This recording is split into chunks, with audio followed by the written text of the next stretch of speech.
Hello friends, मेरा नाम है सौरभ। मैं स्वागत करता हूं आप लोगों का एक बार फिर से आप लोगों के आपके अपने चैनल बिजनेस का ज्ञान में। दोस्तों, मैं यह वीडियो काफ़ी लेट ला रहा हूं क्योंकि मैं एक प्रोजेक्ट पर काम कर रहा हूं जहां पर अपने प्रोडक्ट की लॉन्चिंग पर मैं काम कर रहा हूं। तो वहां पर मैं बिजी था, इसलिए मुझे बहुत सारे कमेंट्स भी मिलते हैं कि आप वीडियोज़ नहीं बना रहे हैं, आप वीडियोज़ नहीं ला रहे हैं। तो फिलहाल आज इस वीडियो में हम बात करने वाले हैं कि ई कॉमर्स बिजनेस में आपको किस तरीके के प्रोडक्ट को सेल करना चाहिए ताकि आप एक प्रॉफिटेबल बिजनेस ई कॉमर्स में बना सकें।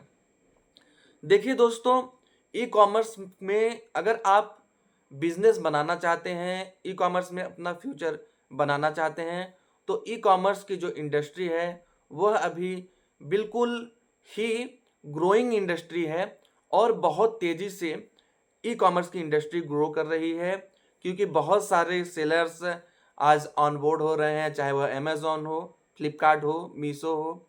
बहुत सारे सेलर्स आज यूट्यूब पर जो हमारे तरह सेलर्स हैं, इन्फ्लुएंसर्स हैं, वीडियोस बनाते हैं मार्केट प्लेसेस के बारे में कि आप उन पर किस तरीके से सेल कर सकते हो, जिससे मार्केट प्लेस का प्रमोशन होता है, ज़्यादा से ज़्यादा सेलर्स जुड़ते हैं और ज़्यादा से ज़्यादा बायर्स कनेक्ट होते हैं ई कॉमर्स मार्केट प्लेस पर। अभी इंडिया में बहुत ही अच्छा अपॉर्चुनिटी है क्योंकि इंडिया में अभी जो इंटरनेट यूजर्स हैं वो मान के चलिए केवल 30 या 40% ही हैं।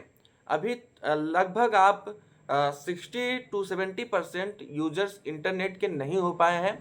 जाहिर सी बात है, जैसे जैसे ये इंडस्ट्री ग्रो कर रही है, लोग मोबाइल फ़ोन्स ले रहे हैं, इंटरनेट यूज़ कर रहे हैं, तो जितने भी लोग इंटरनेट को यूज़ करेंगे, जाहिर सी बात है वो ऑनलाइन शॉपिंग करना पसंद करते हैं।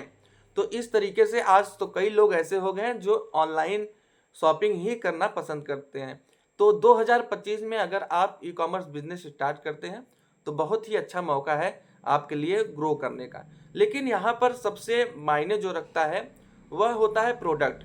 अगर आपने प्रोडक्ट का सिलेक्शन अच्छे से नहीं किया, मैन्युफैक्चरर का या जो भी सप्लायर आपको प्रोडक्ट प्रोवाइड करेगा उसका सिलेक्शन अच्छे से नहीं किया, तो आप इस बिजनेस में फेल भी हो सकते हैं।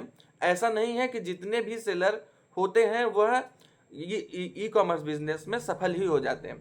कुछ सेलर्स ऐसे होते हैं कि ई कॉमर्स बिजनेस को ट्राई करते हैं, उसके बाद उनको पूरी तरीके से अच्छे से समझ नहीं पाते हैं तो वो ई कॉमर्स को क्विट करके आगे अपना दूसरा काम करते हैं। लेकिन आप इस वीडियो को ध्यान से देखिए और समझिए कि आपको ई कॉमर्स बिजनेस स्टार्ट करने से पहले किन बातों का ध्यान रखना बहुत ज़रूरी है, चाहे वह अमेज़ॉन हो, फ्लिपकार्ट हो, मीशो।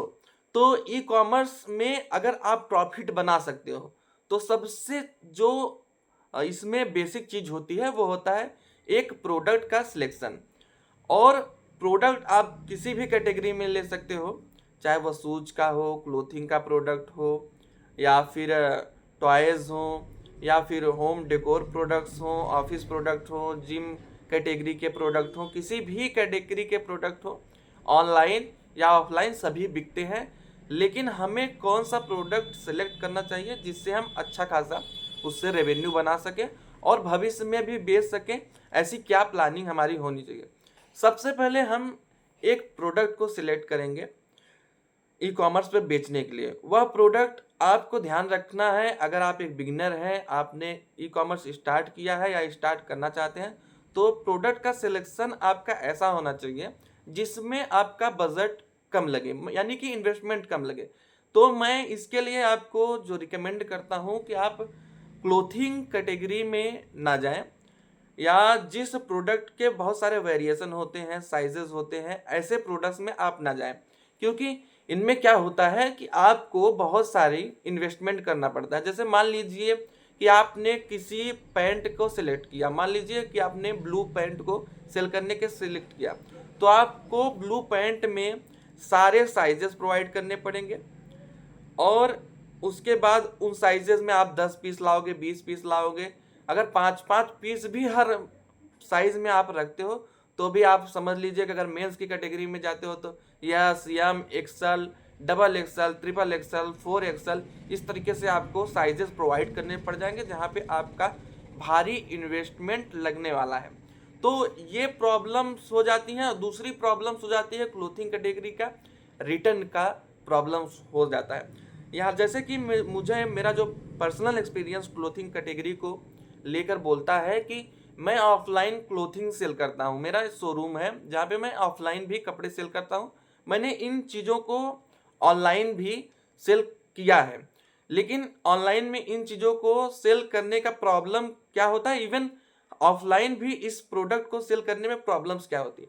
कस्टमर ज़्यादा करके ऐसे होते हैं, जैसे कि कोई ऑफलाइन की बात करता हूँ, कोई आता है प्रोडक्ट को परचेज करता है, तो यहाँ पर उसने प्रोडक्ट को पसंद कर लिया, लेकिन वह जब अपने आसपास पड़ोसी घर कोई भी दिखाएगा तो उनको अगर वो प्रोडक्ट पसंद नहीं आ रहा है, कोई बोलेगा ये कलर अच्छा नहीं है, कोई बोलेगा कुछ, तो वो एक बार हमारे पास ऑफलाइन शॉप पर भी रिटर्न आ जाते हैं कि यह प्रोडक्ट मुझे पसंद नहीं आ रहा है, या मेरे घर वाले को, मेरे पिताजी, मेरे माताजी, मेरी वाइफ, किसी को यह प्रोडक्ट पसंद नहीं आ रहा है, आप मुझे इसके बदले में दूसरा दे दो। यानी कि ऑफलाइन में एक्सचेंज ऑफर चलता है, तो वहाँ पर 1 या 2 दिन में हम लोग उस प्रोडक्ट को एक्सचेंज करके दे देते हैं। लेकिन ऑनलाइन में क्या होता है कि आपको रिटर्न आ जाते हैं ये प्रोडक्ट्स। अगर किसी को नहीं पसंद आया, मान लीजिए कस्टमर को पसंद है, घर में 4-5 लोगों ने बोला कि भैया ये चीज़ पसंद नहीं है, तो वो रिटर्न कर देते हैं। तो यानी कि रिटर्न रेशियो आपका बढ़ जाएगा इस प्रोडक्ट में। प्रॉफिट मार्जिन है, लेकिन रिटर्न रेशियो ज़्यादा है। रिटर्न आने से आपका प्रॉब्लम्स ये होती है कि रिटर्न चार्जेस भी आपको जो भी मार्केट प्लेसेस हैं उन्हें प्रोवाइड करना पड़ता है, प्लस आपका पैकेजिंग जो डैमेज होता है उसका अलग से कॉस्ट जाता है। और दूसरी चीज़ का क्या हो जाता है कि ये जो यहाँ पर साइज़ का इशू हो जाता है कि मान लीजिए किसी को अपना साइज़ कंफर्म नहीं है, उसने एक अंदाज़ा लगाया कि मैं 32 नंबर का पैंट पहनता हूँ, तो वो ऑर्डर कर देगा। लेकिन हो सकता है कि वो साइज़ उसको परफेक्ट ना हो, क्योंकि जो ब्रांड के साइज होते हैं वो थोड़े बड़े होते हैं, और उन्हीं में जो नॉन ब्रांडेड प्रोडक्ट होते हैं उनके थोड़े स्मॉल साइजेस होते हैं। और कुछ लोगों को तो अपने साइज के बारे में कंफ्यूजन रहती है कि मैं किस नंबर का पहनता हूँ, फिर भी वो ऑर्डर करते हैं एक थिंकिंग लगा के। कोई अपना कमर तो नापने जान नहीं रहा है कि मेरा कमर इतना होगा, मैं चेक करके फिर ऑर्डर करता हूँ। उनको रिटर्न पॉलिसी मिल रही है तो वो ऑर्डर कर देते हैं। तो यहाँ पर आपका बहुत ज़्यादा इन्वेस्टमेंट होने वाला है। और दूसरी चीज़ है कि आप इस प्रोडक्ट के लिए यहाँ पर इन्वेस्टमेंट प्लस आपको साइज इशू की वजह से रिटर्न बहुत ज़्यादा आते हैं। तो मैं ऐसी कैटेगरी को आपको बिल्कुल भी सजेस्ट नहीं करता हूँ।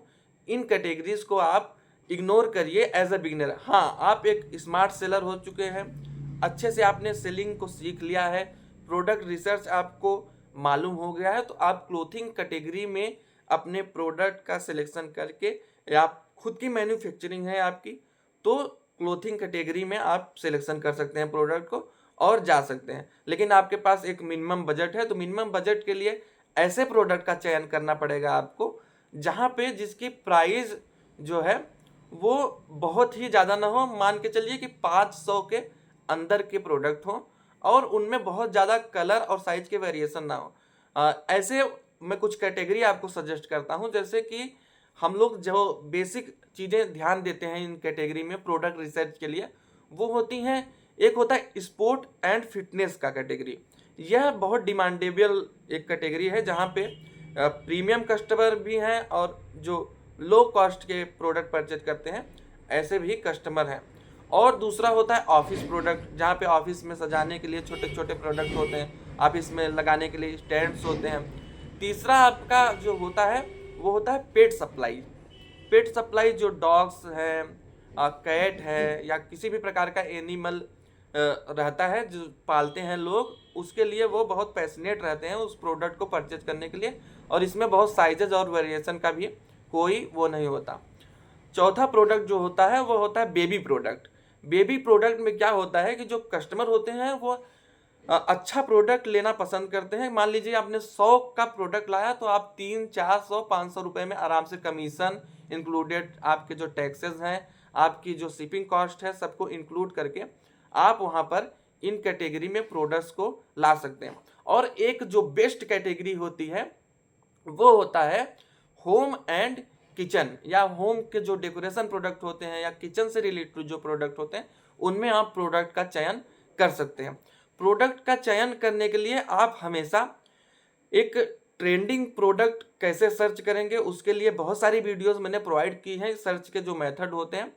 फिलहाल अगर आप ऐसे प्रोडक्ट को, जैसे कि आपने मन बना लिया है कि मुझे ये प्रोडक्ट सेल करना है, इस पे काफ़ी अच्छे रिव्यूज़ आ रहे हैं, आप इसको बेचना चाहते हैं, मतलब आपने अमेज़ॉन पे देख लिया कोई प्रोडक्ट, फ्लिपकार्ट पे देख लिया, क्योंकि नए सेलर ज़्यादा करके ऐसे ही देखते हैं, रिव्यूज़ देखते हैं, किसी प्रोडक्ट पे 10,000 है, 5,000 है, और उन्होंने रिव्यूज़ पढ़ा तो उनको रिसेंटली रिव्यूज़ मिल जाते हैं कि 1 महीने में भाई 50 रिव्यू लोगों ने दिया है, बता रहे हैं, तो इसका मतलब वो प्रोडक्ट सेल हो रहा है, तो उसके लिए एक्साइटेड होकर वो प्रोडक्ट सेल करने लगते हैं, लेकिन उसके बारे में उनको जानकारी नहीं होती कि यह प्रोडक्ट मुझे सेल करने पे फ़ायदा होगा या सेल होगा कि नहीं। कुछ लोगों को तो सेल ही नहीं आता, कुछ लोगों का वह प्रोडक्ट रैंक ही नहीं करता।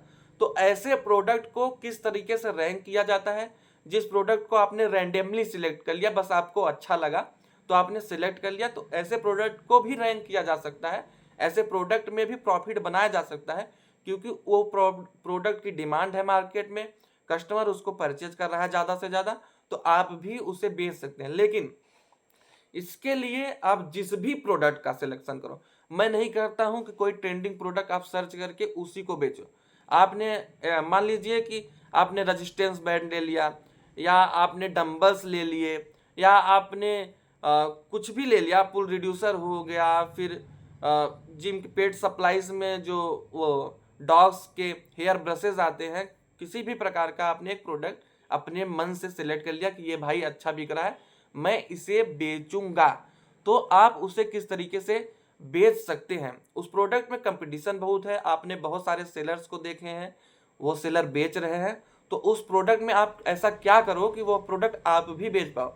सबसे पहले जो भी प्रोडक्ट आप सिलेक्ट कर रहे हो, उस प्रोडक्ट को आप एनालिसिस करो, उस प्रोडक्ट के बारे में जानो कि किस कलर में, किस साइज में यह प्रोडक्ट सबसे ज़्यादा बिक रहे हैं, और उस प्रोडक्ट को लेकर आप इंडिया मार्ट पर जाओ, उस प्रोडक्ट का प्राइस सर्च करो कि आपको किस प्राइस में मिल रहा है, और आपको इंडिया मार्ट पे जाने के बाद ज़्यादा से ज़्यादा कोशिश ये करना है कि आपको मैन्युफैक्चरर उस प्रोडक्ट के लिए मिल जाए।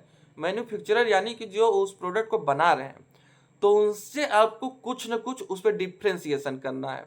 यानी कि मान लीजिए रेजिस्टेंस बैंड आपने अगर रेड कलर का ज़्यादा से ज़्यादा बिक रहा है, ब्लू कलर का ज़्यादा से ज़्यादा बिक रहा है, या किसी एक पर्टिकुलर का ज़्यादा मार्केट प्लेस पे बिक रहा है, तो आप अपना पर्सनल माइंड यूज करो कि कौन सा कलर इसमें अवेलेबल नहीं है मार्केट प्लेसेस पे। मतलब कहने का ये है कि आप जो भी प्रोडक्ट सेलेक्ट कर रहे हो, उसमें आपको सारे सेलर से डिफरेंट करना है, अगर आप उस प्रोडक्ट में फ्यूचर बनाना चाहते हो। अगर आपने उस प्रोडक्ट पे डिफ्रेंसिएशन कर लिया, कलर हो गया, लोगो हो गया, बॉक्स हो गया, किसी भी प्रकार का डिफ्रेंसिएशन अगर आप करने में कामयाब हो जाते हैं, देखिए पेशेंस का बिजनेस है। आप देख लिए कि प्रोडक्ट अच्छा बिक रहा है, आपने सप्लायर देखा, सेम टू सेम प्रोडक्ट लाकर अगर आपने लॉन्च कर दिया, तो जाहिर सी बात है जिसने रिव्यूज़ बना लिया है, रिव्यूज़ मतलब क्या होता है, कस्टमर का ट्रस्ट। जब भी हम किसी प्रोडक्ट को परचेज करने जाते हैं, तो सबसे पहले उस प्रोडक्ट का रिव्यू पढ़ते हैं कि भैया कस्टमर ने इस प्रोडक्ट के लिए क्या रिव्यू दिया हुआ है। तो आप जहां जिस प्रोडक्ट का अच्छा रिव्यू पाते हैं कि गुड है, बहुत बढ़िया प्रोडक्ट है, तो उस प्रोडक्ट को ज़्यादा आप प्रीफर करते हैं खरीदने के लिए। तो अगर आप एक नया डिज़ाइन उस प्रोडक्ट में लॉन्च करते हो, तो जाहिर सी बात है उस प्रोडक्ट को लेने के लिए कस्टमर एक्साइटेड होंगे कि भाई ये चीज़ मार्केट प्लेस पे तो सभी बेच रहे हैं, ये कुछ नया आया है मार्केट में। तो एक बार आपका वो सेल उस प्रोडक्ट के लिए आने लगेगा। अब डिपेंड करता है कि आपने क्वालिटी कैसे कस्टमर को प्रोवाइड की है, पैकेजिंग किस टाइप की प्रोवाइड की है। देखिए पैकेजिंग सबसे इम्पॉर्टेंट यहाँ पर हो जाता है ई कॉमर्स बिजनेस के लिए। आप अगर लोकल पैकेजिंग में भेज देंगे तो कस्टमर पर जो इम्प्रेशन जाता है, एक बैड इम्प्रेशन जाता है, वह सोचता है कि प्रोडक्ट के ऊपर इस सेलर का कोई ध्यान नहीं है, प्रोडक्ट के क्वालिटी के ऊपर कोई ध्यान नहीं है। क्योंकि अगर एक क्वालिटी प्रोडक्ट होती तो ये पैकेजिंग अच्छा प्रोवाइड करता, सेफ्टी का ध्यान देता प्रोडक्ट का। तो मेन चीज़ है कि आप जब भी कस्टमर तक प्रोडक्ट आप प्रोवाइड कर रहे हो, तो उसका सेफ्टी बहुत ही इम्पॉर्टेंट है कि आप एक सेफ्टी प्रोडक्ट भेजो, यानी कि उसका बॉक्स मजबूत हो, बॉक्स में जो ये आपके बबल रैप्स होते हैं उससे उसको आप रोप करो, ताकि प्रोडक्ट का सेफ्टी बना रहे और कस्टमर भी इससे खुश होके आपको रेटिंग अच्छा देगा। और तीसरा जो है कि आप जो भी प्रोडक्ट भेजो उसके लिए एक ई बुक प्रोवाइड करो। ई बुक का मतलब ये है कि आप गूगल पे जाके ई बुक बहुत आसानी से सर्च कर सकते हैं। जो भी प्रोडक्ट आप बेच रहे हैं, रेजिस्टेंस बैंड बेच रहे हैं अगर आप, तो आप जाके सर्च मारोगे कि ई बुक फॉर रेजिस्टेंस बैंड, तो वहाँ पर उसमें कैसे वो यूज किया जाता है सारी चीज़ें होती हैं। और नॉर्मल सा है, इस चीज़ को आप वहाँ से डायरेक्टली उठाओ। और अगर आपको डिज़ाइन आता है, ग्राफिक्स डिज़ाइन करना जानते हैं या कोई आपके कॉन्टेक्ट में है, तो आप उससे भी ई बुक क्रिएट करवा सकते हो। नहीं तो मैं सजेस्ट जो करता हूँ कि आप गूगल से ही उसका ई बुक अच्छा से एक डाउनलोड करके केवल प्रिंट निकलवाओ। प्रिंट का जो कॉस्ट होता है, अगर आपके पास प्रिंटर है तो वो मान के चलिए कि 1 रुपये में आपको लगभग 2 से 3 पेजेस मिल जाएंगे आसानी से। तो आपका मिनिमम कॉस्ट में आप एक A4 साइज का प्रिंट हर प्रोडक्ट में उसके लिए डाल सकते हो। वहाँ पर अगर आपने उस प्रोडक्ट के बारे में बताया तो वहाँ पर आप मेंशन कर सकते हो कि प्रोडक्ट की क्वालिटी ऐसी है, आप इस तरीके से यूज कर सकते हैं। और उनसे एक हम्बल हम्बल रिव्यू के लिए रिक्वेस्ट आप कर सकते हैं। आप ऐसा नहीं कर सकते कि हमें 5 स्टार दीजिए, हमें इतने स्टार दीजिए, क्योंकि ये कंपनी के जो पॉलिसी है उसका वायलेशन होता है। तो इस तरीके से ना करिए, आप थोड़ा अलग तरीके से वहाँ पर कस्टमर को उस ई बुक में प्रोवाइड करिए कि हमने ये सुविधाएं आपको दी हैं, तो इसके लिए आप चाहे तो हमें एक हम्बल रिव्यू कर सकते हैं। तो चाहे उनका अच्छा अगर मूड होगा कि भाई अच्छा प्रोडक्ट मिला है, अच्छा पैकेजिंग मिला है, तो आपको एक अच्छा रिव्यू ही देंगे। और जो अच्छे कस्टमर होते हैं वो हमेशा अगर अच्छी चीज़ें उनको मिलती हैं तो अच्छा रिव्यू देते हैं।